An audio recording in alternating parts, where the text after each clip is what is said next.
আসাম বললেই প্রথমে চোখে ভাসে সবুজ চা বাগান, বিশাল ব্রহ্মপুত্র নদী আর মাজুলির মতো ছোট্ট ছোট নদী দ্বীপ। কিন্তু প্রতি বছর জুন জুলাই মাসে এলেই এই একই ছবির পাশে যোগ হয় আরেকটা দৃশ্য: ডুবে যাওয়া ঘরবাড়ি, ভেসে যাওয়া ফসলের মাঠ আর ত্রাণ শিবিরে আশ্রয় নেওয়া হাজার হাজার মানুষের মুখ। আজ আমরা কথা বলবো ঠিক এই বিষয়ে। আসামের বন্যা কেন হয়, কোথায় সবচেয়ে বেশি ক্ষতি হয়, মানুষের জীবনে এর প্রভাব কতটা গভীর, আর সরকার ও সাধারণ মানুষ মিলে কিভাবে এই দুর্যোগ মোকাবিলা করছে। আসামের ভৌগোলিক গঠনটাই আসলে এমন যে এখানে বন্যা প্রায় অনিবার্যই। ব্রহ্মপুত্র আর তার অসংখ্য উপনদী মিলে পুরো রাজ্যটাকে একটা বিশাল নদী উপত্যকায় পরিণত করেছে। মূল কারণগুলো একটু দেখে নেওয়া যাক। মনসুন এলেই উত্তর পূর্ব ভারতে প্রবল বৃষ্টিপাত হয়, আর সেই জল সরাসরি এসে পড়ে ব্রহ্মপুত্র উপত্যকায়। তার সঙ্গে যোগ হয় হিমালয়ের গলিত বরফের জল, যা গরমকালে নদীর জলস্তর আরো বাড়িয়ে দেয়। আর নদীর পাড় ভাঙন আর চর জেগে ওঠা, ভেঙে যাওয়া প্রতিক্রিয়া বন্যায় পরিসর বাড়িয়ে তোলে। তবে শুধু প্রকৃতিকেই দোষ দিলে পুরো ছবিটা বোঝা যাবে না। মানুষের হাতেও এই সমস্যা অনেকটা তৈরি হয়েছে। পাহাড়ি ঢালে অপরিকল্পিত নির্মাণ, বন কেটে ফেলা, নদীর পাশের উপত্যকা আর ড্রেনেজ ব্যবস্থা রক্ষণাবেক্ষণ ঘাটতি, এসবেই জল জমে থাকার প্রধান কারণ। এমনকি গুয়াহাটির মতন শহরেও জলাভূমি ভরাট করে বাড়িঘর তৈরি হয়, শহরে এখন জলাবদ্ধতা নিয়মিত ঘটনা হয়ে দাঁড়িয়েছে। আসামের বন্যার একটা নির্দিষ্ট প্যাটার্ন আছে। আসামের ডিব্রুগড়, তিনসুকিয়া, শিবসাগর, চরাইদেহ, ঘোরঘাটা, গোলাঘাট, মাজুলি, লখিমপুর আর ধেমাজি, এই জেলাগুলো প্রায়ই প্রতি বছর সবচেয়ে বেশি ক্ষতিগ্রস্ত হয়। এর পাশাপাশি মধ্য ও নামনি আসামের বিশ্বনাথ ও নাগাঁও, দরং, কামরূপ, কাবিং, অ্যাংলং এই এলাকাগুলোতেও বন্যার প্রকোপ কম নয়। সাম্প্রতিক তথ্য বলছে 2026 সালের জুলাই মাসে আসামে 6টি জেলায় প্রায় 7,05,000 মানুষ বন্যা কবলিত হয়েছে। 810টির বেশি গ্রাম জলের নিচে চলে গেছে, আর দুর্ভাগ্যজনকভাবে 66 জনের প্রাণহানি হয়েছে। বন্যার ক্ষতি শুধু জল নয়, পুরো জীবনযাত্রার ক্ষতি।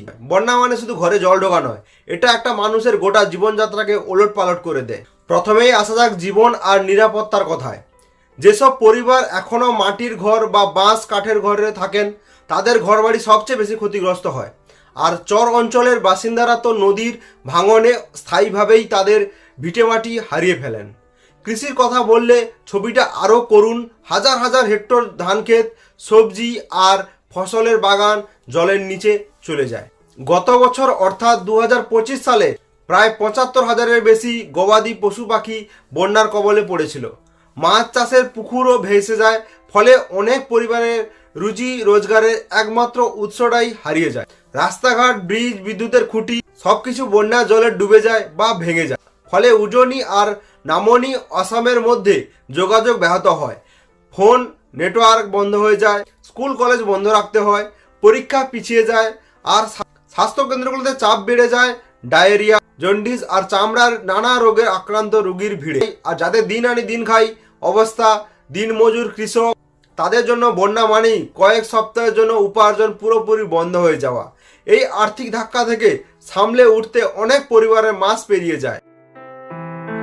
আসামের রাজ্য দুর্যোগ ব্যবস্থা কর্তৃপক্ষ অর্থাৎ ASDM এই পুরো পরিস্থিতি সামলানোর মূল দায়িত্বে থাকে। বন্যার সময় তারা আগাম সতর্কবার্তা জারি করে, ত্রাণ শিবির চালায়, উদ্ধারের জন্য নৌকা নামায়, আর খাদ্য, ওষুধ, বিশুদ্ধ জলের ব্যবস্থা করে।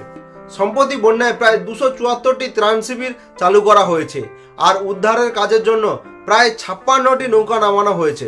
জেলা প্রশাসন, পুলিশ আর স্থানীয় স্বেচ্ছাসেবী সংগঠনগুলোও উদ্ধারের আর ত্রাণ বিতরণে হাত মেলায়। এত মানুষের এই কষ্টের সময় অনেকেই জানতে চান কিভাবে পাশে দাঁড়ানো যায়। জরুরি প্রয়োজনে সাহায্যের জন্য SDM এর রাজ্য কন্ট্রোল রুম ফোন করা যায়। নম্বর আমি দিয়ে দিচ্ছি, টোল ফ্রি নম্বরও আছে এখানে। জেলাভিত্তিক সাহায্যের জন্য আছে 1077 নম্বর।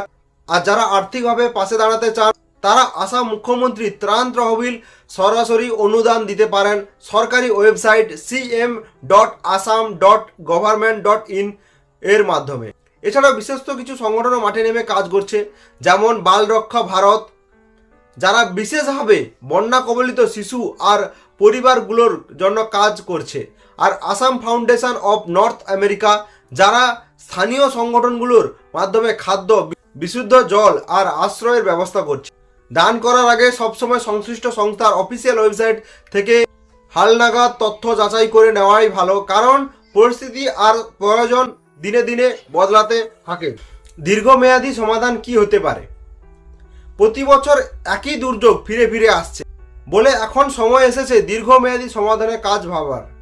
নদীর গতিপথ ও বিজ্ঞানসম্মতভাবে সংরক্ষণ করা, নদীর উপত্যকা আর ড্রেনেজ চ্যানেলের নিয়মিত সংরক্ষণ, নতুন নির্মাণের আগে পরিবেশগত প্রভাব যাচাই বাধ্যতামূলক করা, এগুলো এখন সময়ের দাবি।